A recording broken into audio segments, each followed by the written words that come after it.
परमेश्वर के दैनिक वचन।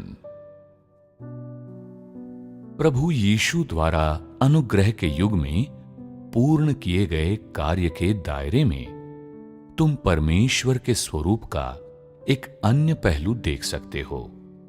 यह पहलू उसके देह के द्वारा व्यक्त किया गया था और उसकी मानवता के कारण लोग उसे देखने और समझने में सक्षम थे।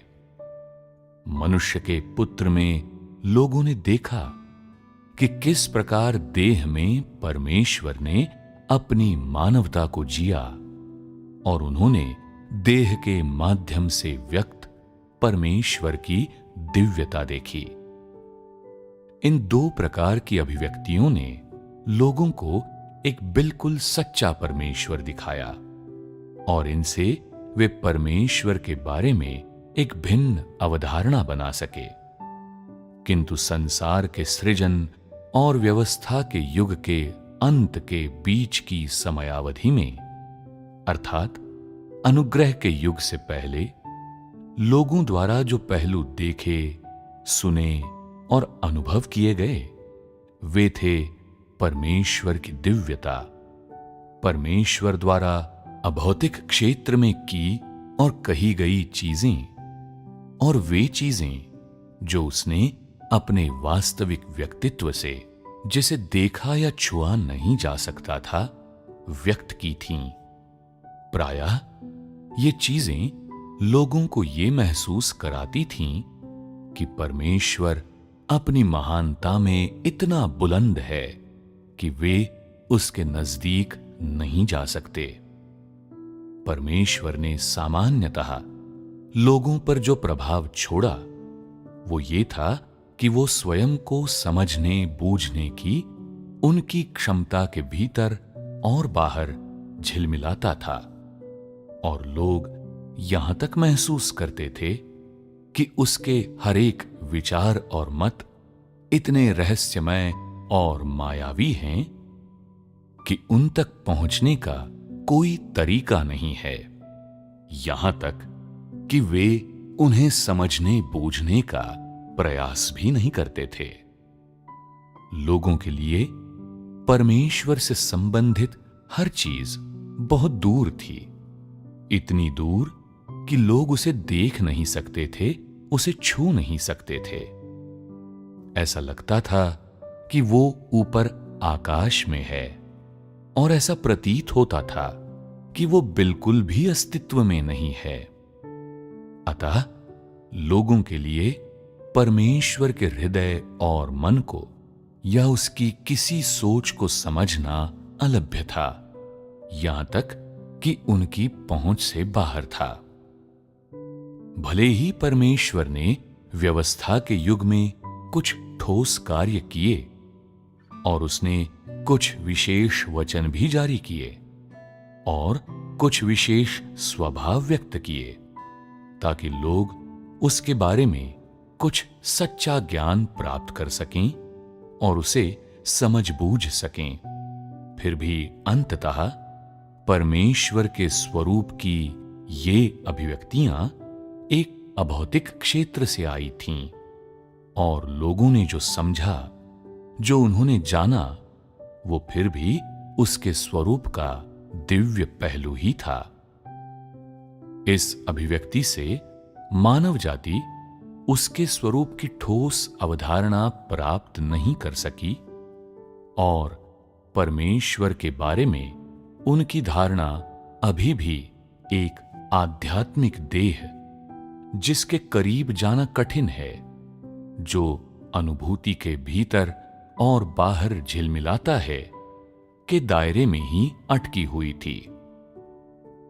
चूंकि लोगों के सामने प्रकट होने के लिए परमेश्वर ने भौतिक क्षेत्र की किसी विशिष्ट वस्तु या छवि का उपयोग नहीं किया था, इसलिए वे अभी भी मानवीय भाषा का उपयोग करके उसे परिभाषित करने में असमर्थ थे। अपने हृदय और मस्तिष्क में लोग परमेश्वर के लिए एक मानक स्थापित करने, उसे मूर्त और मानवीय बनाने के लिए हमेशा अपनी भाषा का उपयोग करना चाहते थे, जैसे कि वो कितना ऊंचा है, वो कितना बड़ा है, वो कैसा दिखाई देता है, वो ठीक ठीक क्या पसंद करता है और उसका व्यक्तित्व कैसा है। वास्तव में अपने हृदय में परमेश्वर जानता था कि लोग इस तरह से सोचते हैं।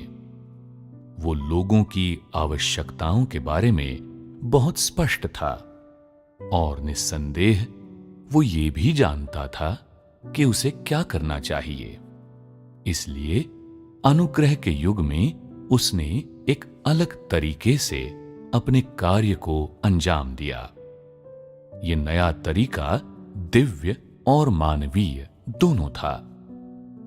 जिस समयावधि में प्रभु यीशु काम कर रहा था, उसमें लोग देख सकते थे कि परमेश्वर की अनेक मानवीय अभिव्यक्तियां हैं।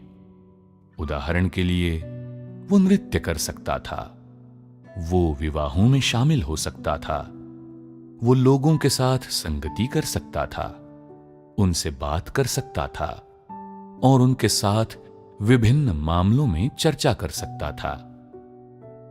इसके अतिरिक्त प्रभु यीशु ने बहुत सा ऐसा कार्य भी पूरा किया जो उसकी दिव्यता दर्शाता था, और निस्संदेह ये समस्त कार्य परमेश्वर के स्वभाव की अभिव्यक्ति और प्रकाशन था। इस दौरान चूंकि परमेश्वर की दिव्यता एक साधारण देह में उस रूप में साकार हुई थी जिसे लोग देख और छू सकते थे, इसलिए अब उन्होंने ये महसूस नहीं किया कि वो अनुभूति के भीतर और बाहर झिलमिलाता है या वे उसके करीब नहीं जा सकते। इसके विपरीत वे मनुष्य के पुत्र की हर गतिविधि, उसके वचनों और कार्य के माध्यम से परमेश्वर की इच्छा या उसकी दिव्यता को समझने की कोशिश कर सकते थे। मनुष्य के देहधारी पुत्र ने अपनी मानवता के माध्यम से परमेश्वर की दिव्यता व्यक्त की और परमेश्वर की इच्छा को मानव जाति तक पहुंचाया, और परमेश्वर की इच्छा और स्वभाव की अभिव्यक्ति के माध्यम से उसने लोगों के सामने उस परमेश्वर को भी प्रकट किया जिसे देखा और छुआ नहीं जा सकता और जो आध्यात्मिक क्षेत्र में रहता है। लोगों ने स्वयं परमेश्वर को मूर्त रूप में मांस और रक्त से निर्मित देखा, तो मनुष्य के देहधारी पुत्र ने स्वयं परमेश्वर की पहचान, हैसियत, छवि, स्वभाव और उसके स्वरूप जैसी चीजों को ठोस और मानवीय बना दिया। भले ही परमेश्वर की छवि के संबंध में मनुष्य के पुत्र के बाहरी रूप रंग की कुछ सीमाएं थीं, किंतु उसका सार और स्वरूप स्वयं परमेश्वर की पहचान और हैसियत दर्शाने में पूर्णतः समर्थ थे। केवल अभिव्यक्ति के रूप में कुछ भिन्नताएं थीं।